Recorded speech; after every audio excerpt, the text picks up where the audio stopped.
let's get going. And a very warm welcome to our 82nd Security Thought Leadership webinar. We're here every Tuesday and Thursday at this time, nearly always at this time, where we debate a topic of central importance to the security world. And the idea of thought leadership is to critique what's going on now in order that we get a better type of security tomorrow. And our topic today is enterprise security risk management, the Holy Grail or a concept found wanting. On the one hand, there is this sense that it's based on logic and thinking that's an unqualified good. On the other, there is a sense in which if it was that good, it's been pretty poorly adopted worldwide. I mean, many have been slow to uptake. So what's wrong? What's right? Where do we go from here? And once again, I've got an expert panel from different parts of the world with different views on this to debate it. As you know, it's 45 minutes. In a second, I'll give each of my panelists a chance to introduce themselves. Then they get 3 minutes to make their opening statement. And once they've done that, we'll come to you, the audience, to ask your questions. Now, there's a question and answer button at the bottom of your screen. I would ask you, please, can you get your questions in early, because we've got quite a lot to get through today, and I'm very interested to get your questions in early, and I'll endeavour to put them to the panel. So without further ado, let's get going, and let's invite our panelists to introduce themselves. And first of all, we go over to the United States and Rachelle. Hello, good morning. My name is Rachelle Loyear. I am the VP of Innovation and Product Management for G4S in Americas. I lead our practice. It's responsible for ensuring that we take a risk-based approach to our customer program development. It's essentially our version of ESRM.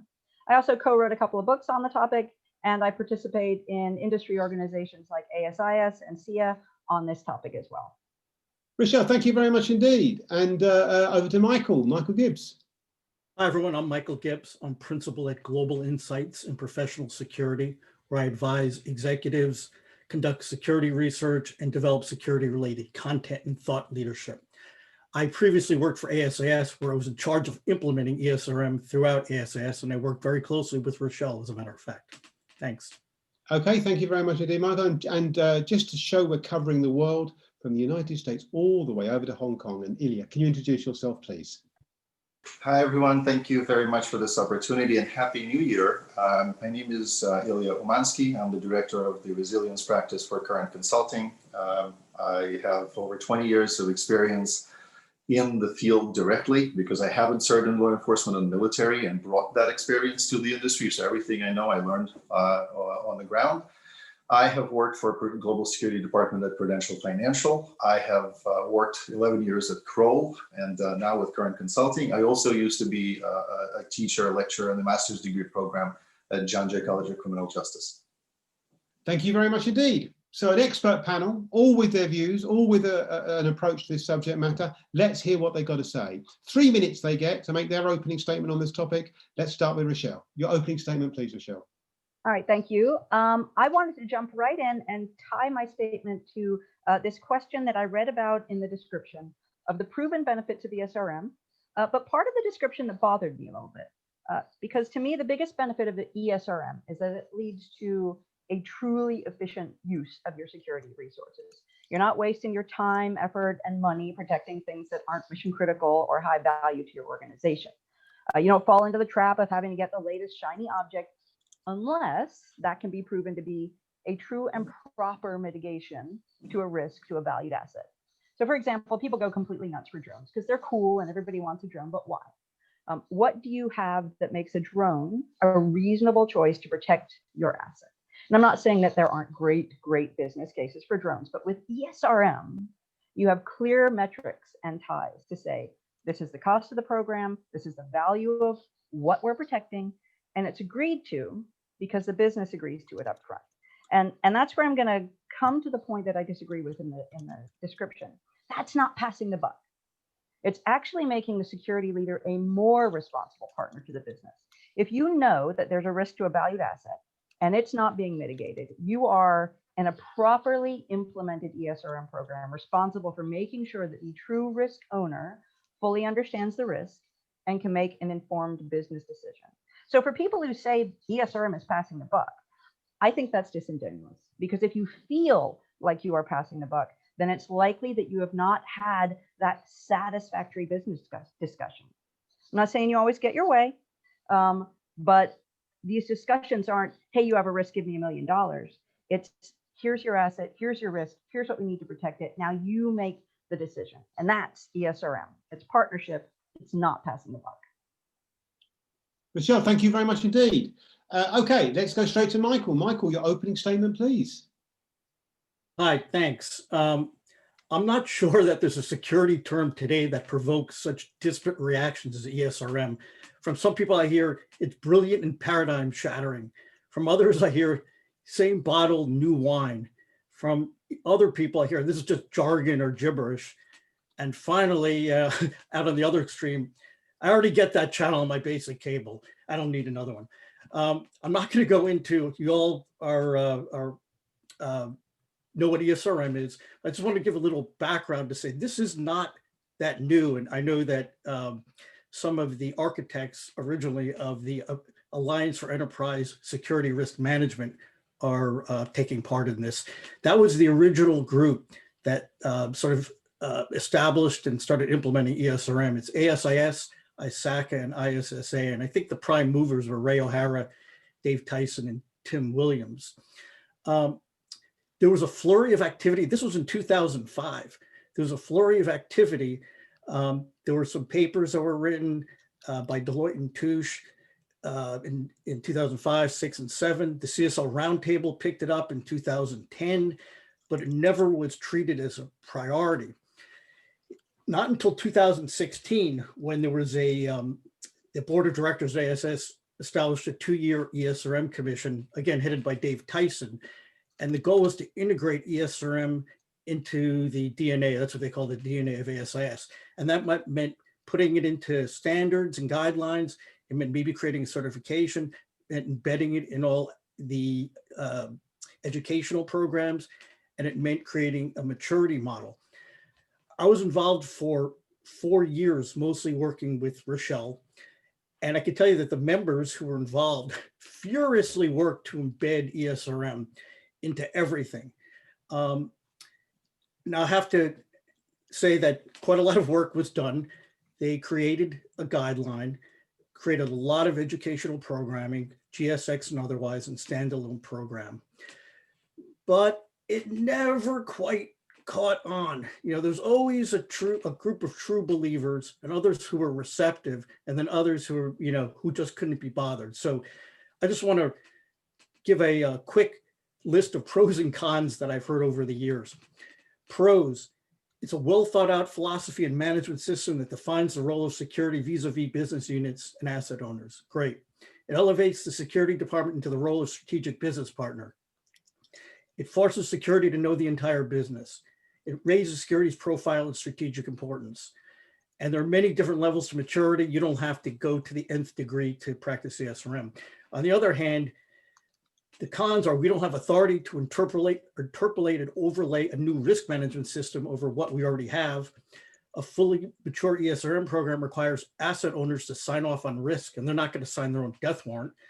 And the risk function is too siloed. Where we can't agree who should be in charge, and our security team lacks the requisite business skills. I did a survey to update that, but I'm running out of time. I exhausted my 3 minutes, so maybe I'll get back to that later. Thank you. Thank you very much indeed. And indeed, I'm sure we will, Michael. Just a quick question to everybody. Can I remind you, the audience, please, can you ask your questions on the question and answer button at the bottom of the screen? So you're welcome to use the chat, but question and answer button at the bottom of your screen, and then we'll endeavour to get to your question. Right, let's get to our final opening statement, please. And that's Ilya. Ilya, your opening statement, please. Thank you. Pleasure to be with you all, and thanks for everyone's attention. Mine will probably be the shortest, because I don't think I can squeeze out 3 minutes out of this. We'll see. I probably land somewhere in the middle between what Rachelle has said and what Mike offered. My concern has been for years, as working in-house and then being a consultant, about the 2 major areas in which we are trying to embrace ESRM. Those areas are the detractors for it. One is competence. Is our competence well equalized through, let's say, our universal education. Do we have a universal education? Are we all coming to our profession with, let's say, an equal set of skills, set of knowledge? Are we building those skills that would equate to, let's say, my peer group in the US or elsewhere? How are we practicing our skills and to what degree we're improving them? So that's one. And I feel that a program like ESRM, because it requires a very solid connection with objectives of the business, not just objectives of security per se, right? I feel like those skills continue to be lacking at the very minimum. So I'll be polite about that. So the other thing that I believe could be improved about ESRM, and this is where I could say that I would challenge those that say we've implemented it. It's all in the nuance of how it's implemented. So thank you for telling me that you have a GSOC. Wonderful, but is your GSOC built up to standards? Do you have the right equipment? Do you have a software that's so cluttered that your operators cannot see the right signal? So when I start lifting the rug on your program, and I've done that both in-house and then for 11 years at Kroll, and I continue to do it now, I challenge those who I work with to demonstrate to me justifiably that they actually have looked at nuances. I also hear a lot of practitioners who say, we have standardized across the board in our Fortune 100 or Fortune 1000 organization on a specific set of technologies. And then I hear from the business units who say, Ilya, can you come in and be our advocate so that we can actually align with local standards and still meet the requirements of this elusive global security department? So my contention, my offer to you is I actually don't care whether we call it ESRM or we call it some other name, all right? Prove to me as a consultant that you can deliver on the aspects the program describes. And then when I challenge you on some shortcomings, try not to hide behind your ego. That is where I see we have not yet reached a sufficient level of equality. Yeah, thank you very much indeed. I really appreciate it. Don't forget, audience, if you can ask your questions on the question and answer button at the bottom of the screen, we'll endeavour to get to you. Rachelle, let's get to the heart of this, okay? So I know you're a big advocate. Dave Tyson's written in, his argument is, really basically his argument, if I can put it in nutshell, this is such a good idea. Surely the problem must come with the lack of ability to be innovative. Do you think there is a problem being innovative? Or do you accept, Rachelle, as Ilya was saying there are some potential problems with this idea that haven't been thought through properly? Rachelle. I think I'm actually about to surprise you because people think that I am on the unqualified good side of this argument. ESRM, as we launch it in an academic manner, is complicated. And I think that the way we present it in circles, having been doing this for about 5 years now, is too complicated. And it is, in fact, a little bit hard to take a human-centered approach to it. It's hard to take a design approach to it. And what I've learned over the past couple of years of trying to implement this with non-security professionals is that I have to simplify it. And because I need to be innovative at the same time, I had to take it and model it for every single place that I'm trying to implement it. So actually, I agree with Ilya on this. We have to be able to take this and apply it in situ. It's an amazing model. Circles and diagrams and steps and things like that. Absolutely. If you follow it, it is going to help you organize your thinking, organize your program, organize how you get better. But you must apply it in situ. And you have to be able to say, this is my real company. These are my real risks. This is my real situation on the ground. I'm going to take this framework, which it does work as a framework, and I'm going to apply it here and make it work for me. So I think that if you take the idea that it's a framework and it's super flexible, it's right there. But we have to now get better at explaining why it isn't rigid, why it can be adapted, and why the academic model, which I am all for, has to translate into real life. Yeah, Michael, let's come to you next then. I mean, this point about you being involved in standards and in attempt to make it applicable. Let me be as bold as to suggest that work might not have been as good as it could have been. Perhaps it was done too early. Perhaps it didn't have enough sight on the complexity of the model. But if it had been that good, more would have done it by now. Well, yes. I don't think it's a matter of being good. I think it's a matter of being understandable. I think it's, you know, you get into the field and you say, okay, what do I need to do to practice security? I've got the basic elements already. I've run a security program pretty well, for years for my organization. I'm a security practitioner. I'm a security executive advisor. I do things pretty well. I use a risk management system. ESRM is not all that different from just general risk management. You break it up into the individual terms: enterprise security risk management. Risk management is what security people do with security with security related issues, and enterprise just make it holistic across the enterprise. So I think they would think we already do this. We don't need to say, okay, let's import a whole new model and tell all the business units now we're bringing something new and try to explain it to them. Let's just go about our business as we do it. And we're really kind of doing ESRM in the background. It's risk management, the security risk management. You put the enterprise in front of it, you work it holistically, you work with the different business units and the processes, and you really have the same thing. Okay, I mean, Ilya, the point you raise, I think, is a really, really important one. And it's about competence. And Mike Cummings, a former panelist, actually, has actually sort of raised this question. And you mentioned it in your opening statement. I mean, let's be honest with ourselves. Is it the case that the security management world hasn't shown it's got the competence to implement what, on paper at least, as has already been said, looks a sensible type approach? I mean, how much just on that specific issue of competence, Ilya?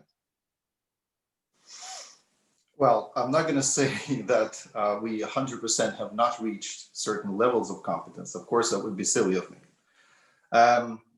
Here's what I feel like we're doing. So those, and remember, I mentioned in my opening statement, the Fortune 100, Fortune 1000. Okay, for those, it's easier to leverage competence because you have a team at the very minimum, right? So you'd have a little bit more, a few more resources, if you will. If one person doesn't know it, then we'll try to work as a team and try to embrace it and try to build it, right? But I spent too many years as a consultant. Okay, so, and I've worked for property developers, I've worked for insurance companies, I've worked for major law firms. I mean, what we have to be real about is that let's stop looking at how the great companies are doing their work in terms of security. Let's take a look at the overwhelming multitude of organizations that actually have no security. They don't have a security team. They have barely a security guard, maybe, that's outsourced, that is filling in a role that's probably that person is underqualified to fill, and that company is literally telling that person where to go. So I feel that we are not bringing competence and building it into smaller organizations that can't afford, let's say, a large team. And we're not equalizing that competence, because I can assure you that I've seen organizations that are small with one practitioner at the helm that have been doing a much better job than organizations with a large team. Okay, so my argument is, no, we really have not yet reached a degree of sufficient competence across the board in our industry. And I doubt that ESRM then can be a viable platform for that one-man shop that's responsible for a solid and large organization. Yeah, okay. I mean, it's an interesting point, that. I mean, Rachelle, would you say that this is a sort of model that fits the bigger companies? I mean, and Rachelle, can I just ask you to address a question from John Felix, which is slightly related to it?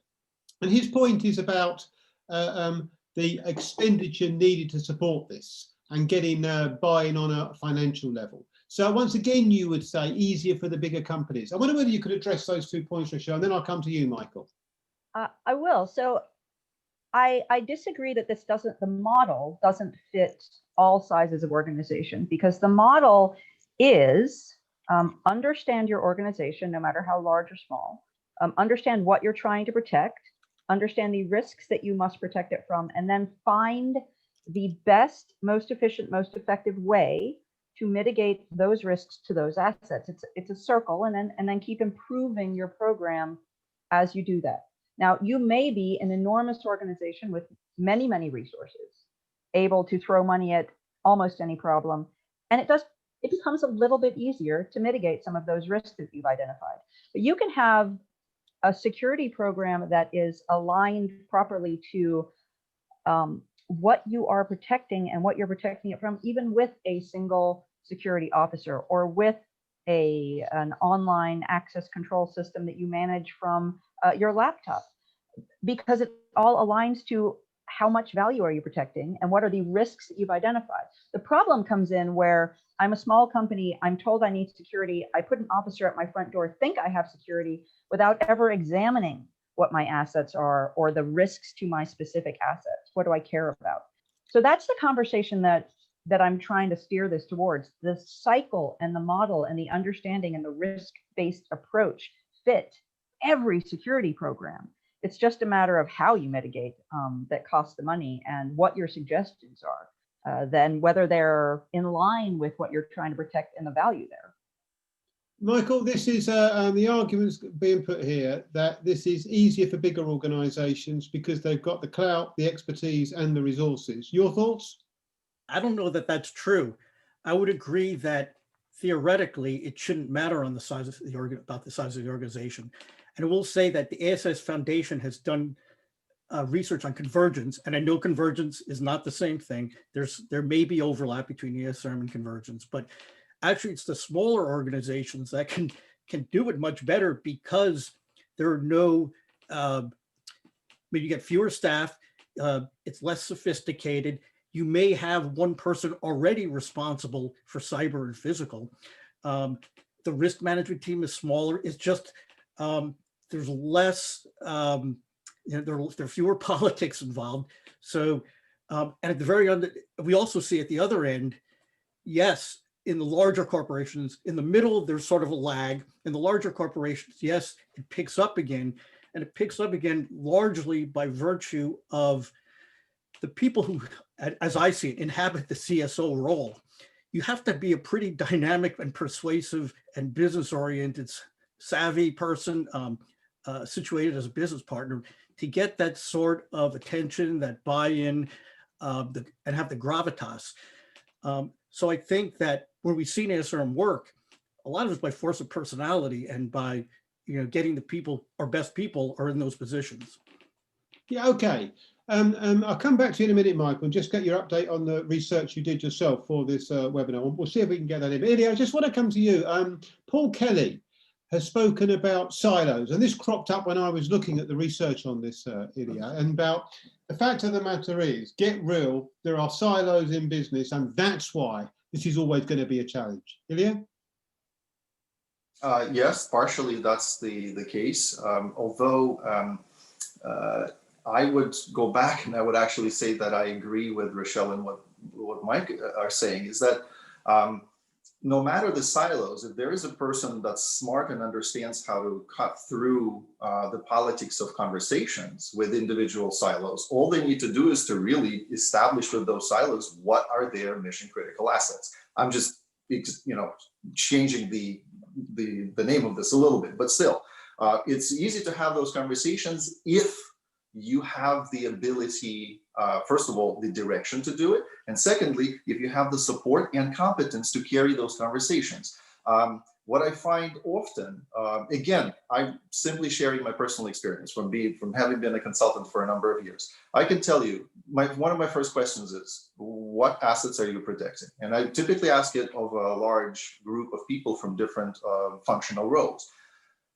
There's a blank stare, because nobody has asked them that question. So, and then I could only contemplate what reasons might exist, right? So it's really individual to each organization, really, right? But I feel like to go back to the question of competence, I feel like that's where we could start increasing our ability to have those conversations, and without using too much of that exclusive terminology. I think that everybody's tired of it by now, and so that we can start having those conversations in the language that the functional leaders and senior decision makers understand. Yeah, okay, makes sense to me. Michael, just give us a quick update, if you wouldn't mind, very quickly, because you did a little bit of research of your own on this, as you were saying in your opening statement. Just very quickly, what were the key issues that cropped up? Sure. Okay. So there was good news and bad news, but the good news outweighs the bad news. Only 14% of respondents said they had a formalized holistic risk management program that they called ESRM, but 62% said that they practice many of the principles, but they don't call it ESRM. And only 10% said they don't do ESRM at all, and the rest kind of didn't qualify. So, but the fantastic news is that there's overwhelming support from the people who took this survey. I say it surprised me because I estimate that maybe 1 in every 4 or 5 conversations that I have about ESRM involves deep skepticism about it, but that didn't show up at all in the survey. 40% were very positive about it, 36% were positive, 10% said somewhat positive. So right there, that's 86% were positive. If you got that for any kind of survey, you'd be over the moon. Only 3% were somewhat negative, and 1% was very negative, and the rest were neutral. And there are lots of comments here about why it's good and what the drawbacks are. But I find that drawback comments more useful. People say that it's unclear and obscure, that security often gets subsumed to risk management because security professionals don't have the business background. Some people say industry leaders dropped the ball on communicating and incorporating ESRM. That we're not recruiting a sufficient diversity of practitioners or investing sufficiently in on-the-job training to bring the broad range of skill sets into security. So really, really good and interesting comments. And I'll stop there. I don't want to monopolize this conversation. Well, thank you. I'm pleased you said that. But see, here we go, Rachelle. Here we go. And I guess this is the point: is that a lot of support, but in between there's this big gap in making it happen. And of course, if I apply my if I apply broader thinking from academia about why things fail, it comes down to, is it a failure of concept or is it a failure of implementation? I mean failure only in the sense that this hasn't happened in quite the sort of dynamic way as Michael's research says, and indeed as others have supported. And what do we need to change, Rachelle, to get to a much more impressive set of findings from Michael's work, had that been proportional to the real world? Rachelle first. So actually, I take a great deal of heart from the findings that Michael got, because my thinking on ESRM has shifted a bit over the years. And to me, ESRM, it's an acronym, fine. I do not care what acronym we use. It is a risk management approach to security. It's a philosophy, it's an approach, it's a way of organizing yourself, it's a way of doing things. You can adopt as much or as little of it as you need for your organization. And so I actually don't see, I'll put the quotation marks of ESRM in, I don't see it as a failure. I see it as it was dropped into the security industry. It was introduced. Conceptually, it has been adopted quite widely. People don't like acronyms. Maybe they're not using it. Great. But people do like guides, and people do like cycles, and people do like to keep revisiting and continually improving. And as you said, Mike, that vast majority of people who are doing something like it, that's what I care about. I care that the security industry is bringing a risk and business management approach to what we're doing. And if we want to drop an acronym, I am fine. They're big words. Let's use small ones. Let's just say risk-based approach. I'm fine with that too. So I actually don't see ESRM being a failure so much as the real world has adopted it in the way that the real world does. Okay, I mean, Ilya, you're drawing on your experience here. I mean, Rachelle has a point here, right? There's a lot of good thinking that's gone into ESRM. It's based on lots of traditions that have been well established as being related to good practice. And I'm just wondering to what extent this is really just combining good practice into one model. It is bound to have its manifestations elsewhere, and it's work in progress. And that really this is a very impressive body of knowledge that really has yet to be fully adopted and implemented because it's new, because it's just beginning to be presented in a formalized way. Ilya. So you're not going to find me as disagreeing with this. What I feel like is any program, any platform, any philosophy that has an asset-based approach is a win for me. This is one of the very early tests that I do with all clients. Okay, if I hear attention to assets, at least there is awareness. If I hear no attention to assets, there is a problem. I don't care that they have a global security department. If I ask a question, do you know what you're protecting? Because otherwise you're dead in the water, right? And this builds for me, similar to what Rachelle was saying, that at the end of the day, how you implement it, right? It goes back to your company. It really goes back to your organization. It goes back to, guess what? The business objectives. You have to align all of your risk management practices with the achievement or the goal of achieving your business objectives, right? If I am starting with the asset-based approach, that's great. That's already a step forward. So I would say, are we doing that across the board? And in my consulting practice, I can tell you that I continue to ask this question, and I continue to see overwhelmingly like lackluster answers. Okay, either the asset is people. Well, you know what? People is too vague for me. Let's break it down. Let's understand what important groups in the organization we have. But again, you know what? I can talk about it for hours. I also don't want to monopolize this conversation. Just one follow-up question, Ilya. I accept what you're saying, and almost what you're saying defines a need for some sorts of models to guide practice. I mean, you can see, and you're making that point, I appreciate. Just very, very quickly, in your view, are there better models than ESRM in order to guide and provide a framework for good practice and security? Nope. Hold on, can we come to Ilya first, and I'll come to Michael. Ilya. I was quick. I already answered. Nope. I don't think so. Michael. I don't think so either, but I think this is just security. If ASS had come out with a risk management standard or organizational risk management standard and incorporated what Ilya just said and didn't call it ESRM, I don't think we'd have so much resistance. It might not be such high profile, but it's really talking about the same thing. Okay, I mean, and we're getting to the hub of it now. Rachelle, I want to come to you about another issue that's cropped up, and both Noah Price and Alison Wakefield have mentioned this. So let me just put it across, because it's talking about what a culture may look like. Now, there's a lot of research coming out now about the importance of culture in getting things done. Okay, no surprise, I guess, to security professionals around the world there. Is there a security culture issue with regards to ESRM? Because Michael's point is about a name. Can we take it further? Is there just a cultural lack of grip? I actually do think that we have a security industry cultural barrier to this. And I think it's because we as an industry are incredibly risk averse. We have to be.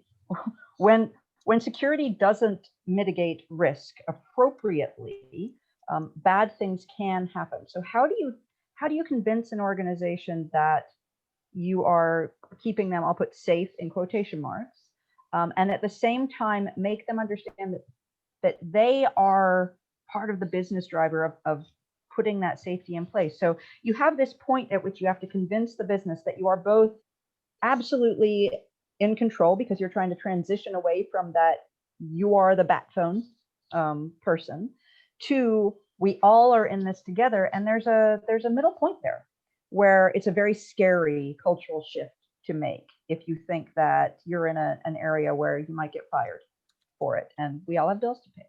So I think it is a cultural issue. My other sort of quasi-cultural issue is we have this tendency to think that risk mitigation is managing risk when truly it's just mitigating a singular risk. And so I think those are my two big culture buttons of how do we implement the change properly to make our companies and ourselves safe? And then how do we just change some of this viewpoint of it's not all enforcement, it's not all mitigate every single risk. It's put together a program that makes sense to protect our assets. But culture is a huge part of it. I agree. Okay. I'm going to go to a few questions because they're coming in and we're running out of time. Ilya, Mark Falmer, another former panelist, has picked up on something you specifically said. Do you feel there is a lack of innovation in the security sector, for example, in applying the principles of ESRM, or is it discomfort in interacting with the business on business topics? Now, I suppose it's not either or, but he specifically asked you to address it based on something you said earlier. Ilya, I'll come to you afterwards, Michael. Thank you. You know, on the one hand, it could be said that there's a ton of innovation in our industry. You know, just look at what's going on with technologies. I think that sometimes you just want to tell them stop for a second and think what you're doing, right? But innovation there is. I'm a big believer in nuance. Okay, so like if somebody's going to tell me, yeah, we're innovating. Well, you know, maybe you're innovating in the wrong direction. You know, there's ethics involved, there's culture involved, there's individual needs of the organization involved. So, you know what, you know, big words, I agree, but, you know, we got to really look at the details. So my concern is, yes, to Rachelle's point, you know, come on, let's be real. Are cultures and organizations really all that great? Are they really? I mean, look at how many ethical issues and trust issues we're having inside our organizations. Look at Edelman Trust Barometer. I mean, I keep on repeating myself like year over year. Edelman Trust Barometer, just go look for it, look at it. All the data is there. And it's a PR company, they're not inside our industry. So my concern is, I think it's both. I think it's what this person was, I think, alleging. So I hope that I answered the question. No, absolutely. Michael, both a lack of innovation and a lack of skills. Okay, I'm actually going to circle back to what I thought was a more intriguing question, which was addressing what Rachelle said about our job is to lock down security, make sure nothing can happen. I don't think I agree with that. However, we're risk advisors. The first thing I learned when I got into the security field was you don't pay $1 million and $1 to protect a $1 million asset. So, you know, is our cost benefit analysis. Of course, we don't want people to die. Of course, we don't want people to get hurt or assets to be compromised, but it's not an unqualified, we don't have an inexhaustible budget. So, and we're supposed to be a business partner. We're supposed to work like a legal team. A legal team doesn't say, let's get rid of any possible liability. You won't get any business done. That's what a security department is supposed to do. Take a business approach, you know, work to generate revenue, and be a risk advisor, not a cop, you know, not law enforcement. Let me just ask you, Rachelle, to come back. Yeah, Rachelle's putting her hand up in the background saying, let me come back. Absolutely, Rachelle, you address, you respond. Yeah, so this role of security as the legal advisor, as a business partner and everything else, I just want to point out to the competence issue, we need more people to get that business acumen in place. This was on a previous webinar of yours that I watched, this question of, do we have the business chops? And I think that is a thing that we all need to work on, myself included, being better business people. So I just wanted to throw that down to Mike's comment. Yeah, I mean, okay, and Ilya, you sort of made this point yourself very early on, Ilya, and I guess, I mean, here's the point, James. There is this issue, isn't there, that's coming through this about skill sets, okay, and clearly in some cases it's more developed than others. That's slightly inevitable. Do you sense, Ilya, the security sector at the highest level is moving in the right direction in terms of developing the skill set to such an extent that it is a respected business partner in a business skills sense, in a way that perhaps there would be the same in finance or marketing, which I guess in essence is what's going to be required to make this happen in a meaningful way or in the best possible way? Ilya. Okay, so you got me into the corner. I have to be blunt. No, we're not moving in the right direction. That's my heartfelt opinion. And I've been in the industry for 20 years doing direct work. Okay. So when I engage with lawyers, doctors, engineers, and architects, I can see and feel that I'm not respected to the same degree that let's say another architect, doctor, or lawyer would be respected. Those communities have foundational skills. They have academia behind them. They have years and years of research. They have a justifiable path to building your career. Okay, what do we have? Okay, we have ASIS certifications and certifications from various organizations. We don't have academic standards, academic base, even though I agree that some universities are pushing some good security practices and they're teaching them. That's not universal. Okay, so we have still disconnect between those who want to enter our industry and their understanding and an ability to enter it comfortably with good, not only mentorship, but coaching. Those are two different things, okay? So to a certain extent, I think what we're getting hung up on is that we're still treating our industry as two separate camps. We have the cyber and physical, and somehow we're using those two names. We don't understand that the industry is actually all security, and we should all be building a wider skill set.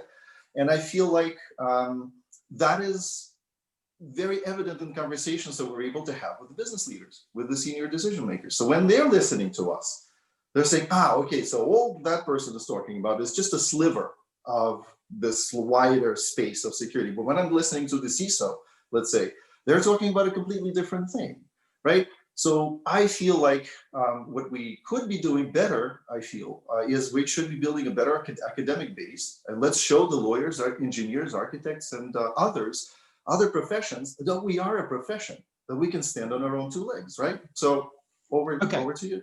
Thank you very much indeed. Mike, I'll give you a chance to just make a point on it, because Simon Cham and Dennis Shep in different ways have made this point about this ability to speak the language of business. We do often come back to this, Michael. Just very quickly, if you wouldn't mind, big gap. There is, but it's shrinking.